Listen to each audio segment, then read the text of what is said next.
Hi teachers, I'm here to go over with you on what happens if your student sees that they don't see anything right now. So if a message shows at the bottom when they select either reading or math, it's one of two issues. Either one, it could be their time.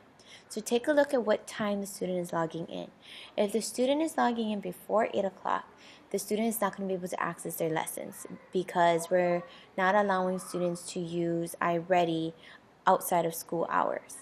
If it's the time that's not the issue because you're logging in after 8 o'clock or in the middle of the school day, the other issue it could be is that the student has failed out of 2 lessons and their domain is closed.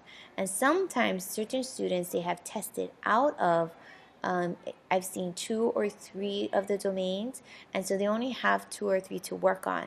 And if they keep failing out, they're going to eventually fail out of all their domains. So I'm going to show you where to check it on the teacher side. So you're going to log into your iReady through your Clever, and you're going to click on iReady, and you're going to go to Reports. Let it load, and you're going to see your class reports. And you're going to go to Class Response to Instruction. There you're going to select your teacher information and your class. For me, I'm going to show you my RTI students.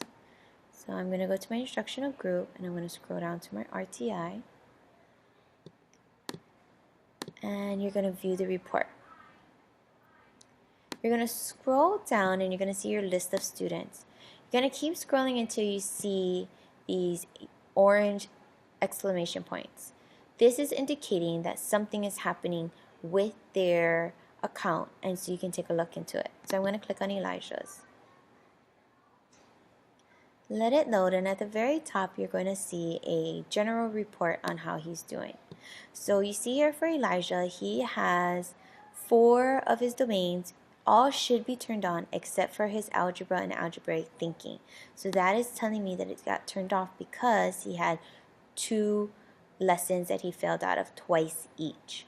So you can scroll down and you can take a look at how he's doing, what are the lessons he's done so far, which one he's failed out of. So this particular student, we're going to have to monitor him closely because for his numbers in operation, if he doesn't pass adding 3-digit numbers the second time, then his domain is going to turn off.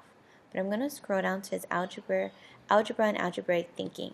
And I'm going to see here that he failed out of his odds and even numbers, as well as his addition, facts, doubles, plus 1 or more.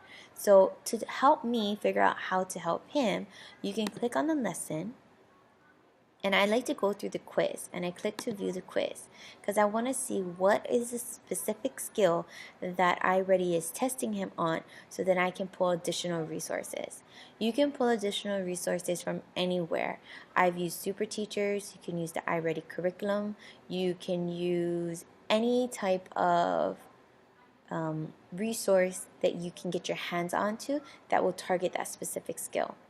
You're going to hear them go over what it is in the tutorial, and you can kind of go through it. You can actually go through the whole quiz if you need to in order to figure out what the child needs. Okay? You can also go through the tutorials and the practice, but I feel that going through the quiz, it gives me straightforward to what I need to target, to help target my students' learning. Please make sure you're checking your students and how they're doing on their reports because this is going to be very, very helpful.